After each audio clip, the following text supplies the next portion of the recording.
Hey everyone, it's Stephanie and welcome back to my channel. So today I have a really exciting review for one of my most anticipated releases of 2022, and that is Babel by R.F. Kuang.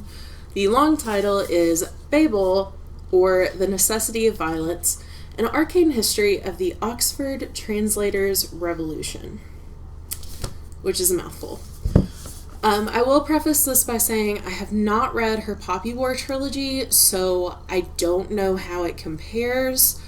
I have heard that some people prefer the Poppy War trilogy and some people prefer this one, so I think it really just comes down to a matter of taste and what style works better for you.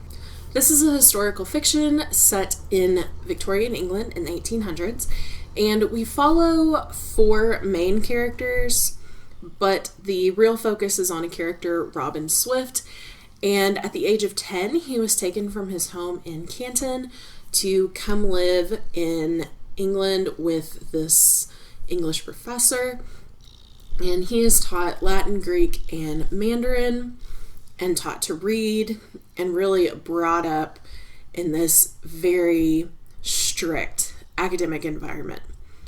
When he gets old enough, he goes to Oxford, specifically for translation in the Tower of Babel, or Babel, however you prefer. So as we're following Robin and the other characters, we are learning more about this translation and what it's used for.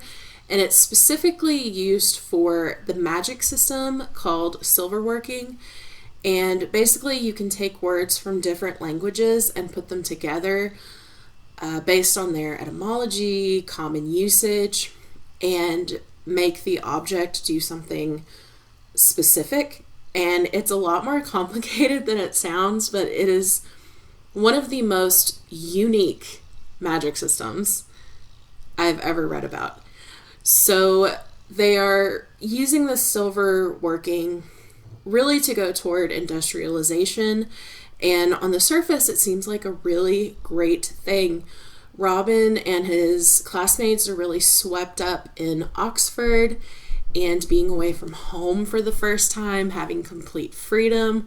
They all have stipends, they don't have to worry about money. So when they first get there, everything is just amazing. And as they progress through their academic program, the rose-tinted glasses start to come off. They start to see some of the downsides of this industrialization. And as the title says, there's a revolution. And I will leave it at that. I don't think you need to know more, because I feel like part of the fun of this book is learning with Robin about the world. So I just thought it was such a good time. And the magic system, like I said, is just super unique. I know there have been magic systems based on language, but I've never seen one that uses translation and etymology and combines it all to do really specific, intricate things. I also loved the setting of Oxford. I have been to England, but it's only been the Lake District. I've never been to Oxford itself. But this just made me want to go and walk on campus and just take in the sights, even though I know there's not really a Tower of Babel. I feel like the way she wrote this made it so easy for me to just visualize everything as the characters were seeing it. I do think if you are not a huge fan of language or etymology, this may be a bit boring for you at times. I thought it was really fascinating, and she also has footnotes throughout because we do deal with a lot of different languages. And so every once in a while you'll have a footnote about the specific word or how the word is written. And the nice thing about the audiobook is they have one narrator for the story and a different narrator for the footnotes, so it's very easy to switch back and forth and it doesn't feel super jarring or feels like it's pulling me out of the story. Another thing I love about this book is there are so many intricate layers, you can really tell that this was a labor of love for R.F. Kuang. And the amount of research that had to go into this had to have been immense. I'm just in awe of how she crafted this book. I thought it was a great balance of plot and character development and world building. And even though I feel like some people might find it slow at parts, I thought it was really well paced because I was very interested in the language and the discussions on etymology. She does a great job of using this story to explore colonialism, especially class systems and language, how language can be used as a benefit or as a tool to oppress groups of people. We talk about revolution, just coming of age.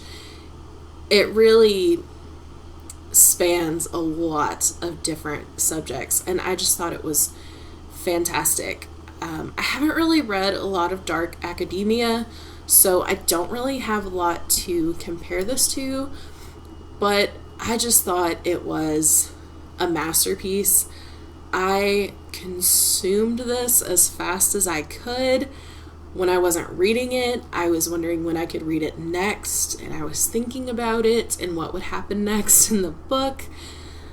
It was such a fun time. And even though this is a standalone, I would definitely read more books in this world or with these characters. So I obviously gave this 5 out of 5 stars. This is one of my favorite books I have read this year.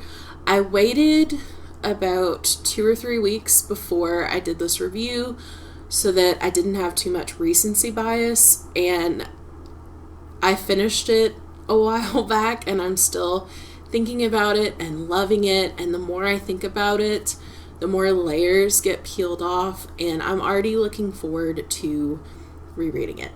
And I am also looking forward to trying out the Poppy War trilogy, because if this is any indication of her writing style, I really think I'm going to like it. So, have you read Babel? If so, please let me know down below. If you want to leave an emoji, leave a black heart emoji down below. As always, if you like this video, make sure to hit the thumbs up and click the subscribe button if you'd like. Thank you so much for watching, and I will see you guys next time. Bye.